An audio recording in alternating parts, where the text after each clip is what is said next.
Welcome back to the Mentor Show, which offers quick lessons packaged within minisodes for busy founders and startup leaders like you. I'm Adil, and I'm being mentored live and unscripted by Ed, who's built, sold, turned around, and scaled startups all the way to the New York Stock Exchange. He's based in the US, a developed economy, and I'm based in Dubai, a hub within an emerging economy. And we compare notes. This is real talk, no scripts, no theory. Let's get into it. Now, let's assume, despite all this advice, great advice, I still didn't listen to you. And I ended up having a runway that can take me in less than 3 months, let's say. And I have an investor that is willing to invest, but this investor wants 25% of the company. And I'm in between the choice of not taking the money because this investor is being greedy and shutting down, eventually risking bankrupting the company, or taking the money and giving away 25%. How should I I, deal with this situation? I love this question, Adil, because I see this more often than not. If you're the CEO, what did I say earlier in this episode? Your title is actually not chief executive, it's cash extraction officer. Okay. If I'm on your board, you come to me and you say, I have 3 months of money left over before I hit the wall, I would be very unhappy with you because you waited too long, right? You're down to 90 days. Now you're raising the flag.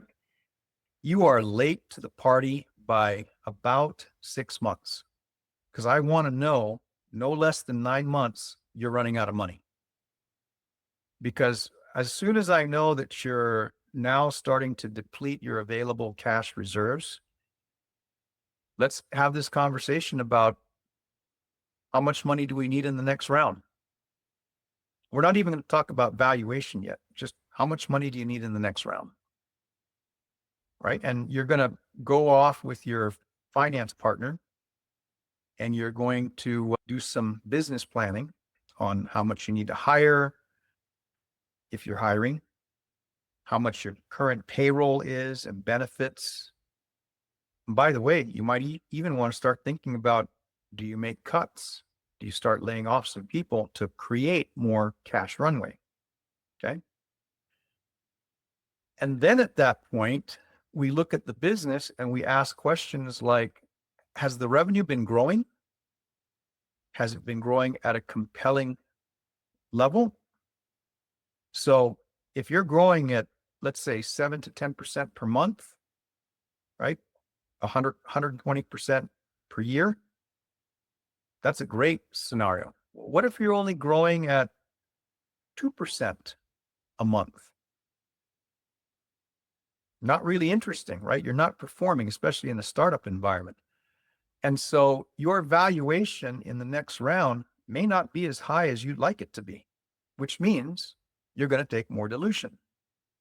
So in the scenario you've casted, if you come to me and say, I've got 3 months of money left, I need to go raise more money, I've got an investor and they want 25%, well, I'll tell you what, they're going to want more than 25% the longer you wait.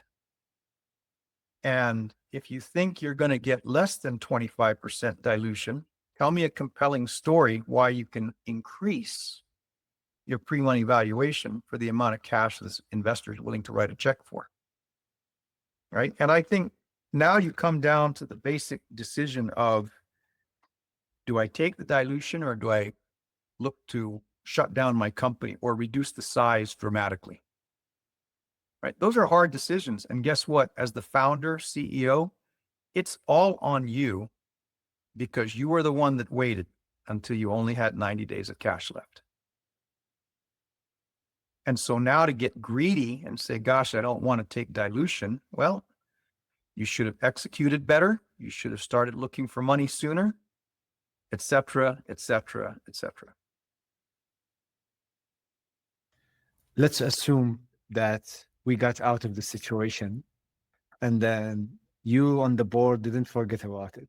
And then you decided, you know what, Adil, you need to leave and we need to bring another CEO.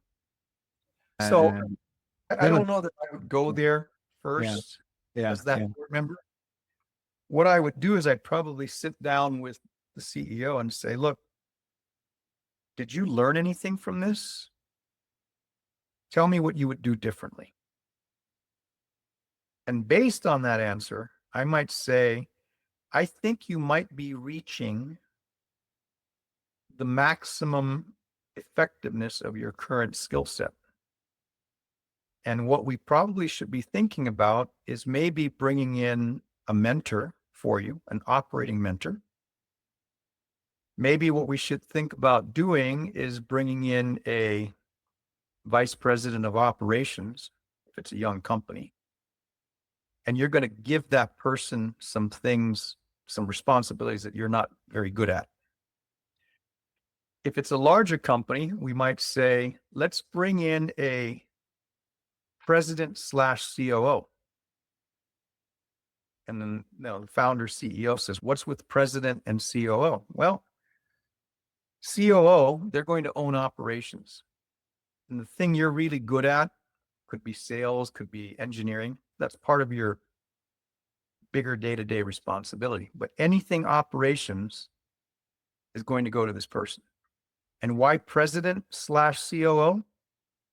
Because if you don't learn the skill sets you need fast enough, this person is going to be CEO. They're going to replace you. And you would elevate to chairman.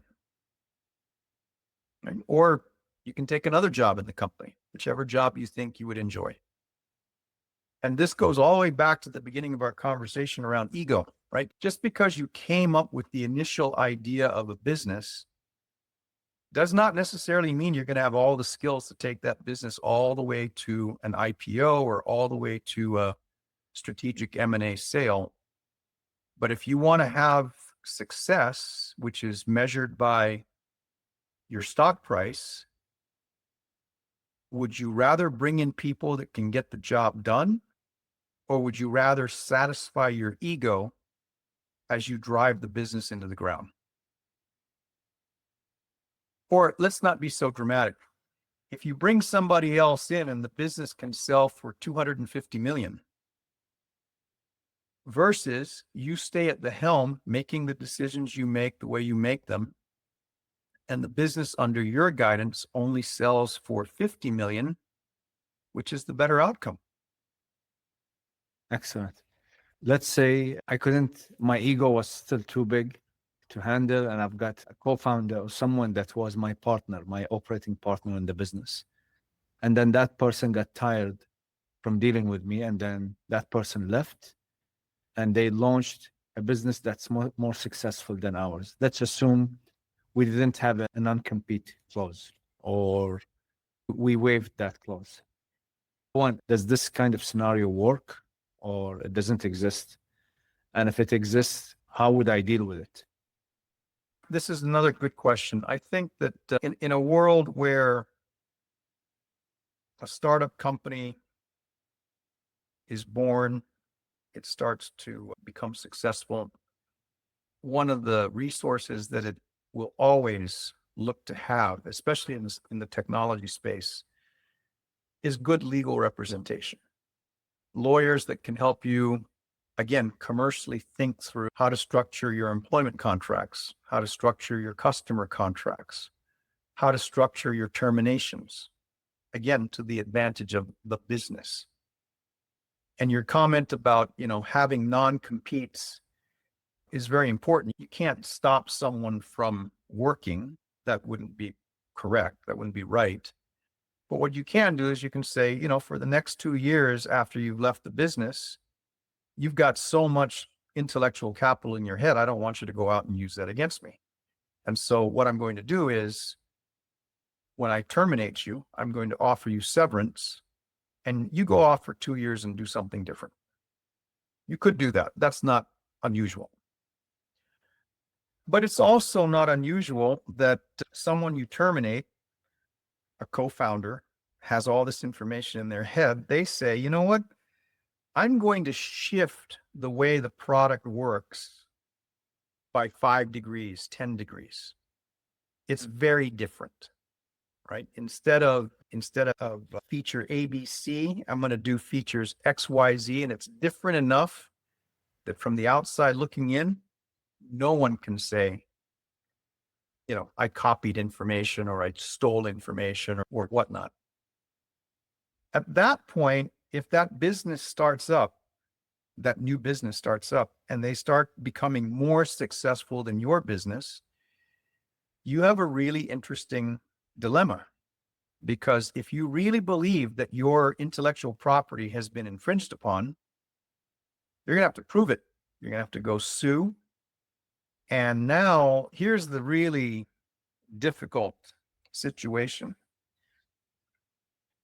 Once you go down that path, you are going to start spending money that was not planned for in putting together a complaint, filing that complaint with the court, and pursuing some kind of resolution through legal means. And that is going to get very expensive, both time and money. It actually becomes a distraction for the CEO because now you're not really looking at revenue, you're not looking at operations, you're looking at this lawsuit because these lawyers are going to cost you a pretty penny. Right? If you're going to do that, be very sure you've got a solid case and then create a budget for what that legal defense or prosecution is going to cost. That's it for this Minisode. Big thanks to Ed and to all of you for tuning in.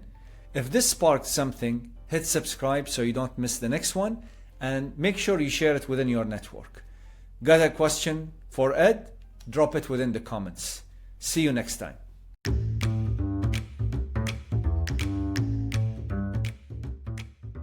Please note, the views and opinions expressed in this podcast are those of the host and guests and do not necessarily reflect the official policy or position of any affiliated organization.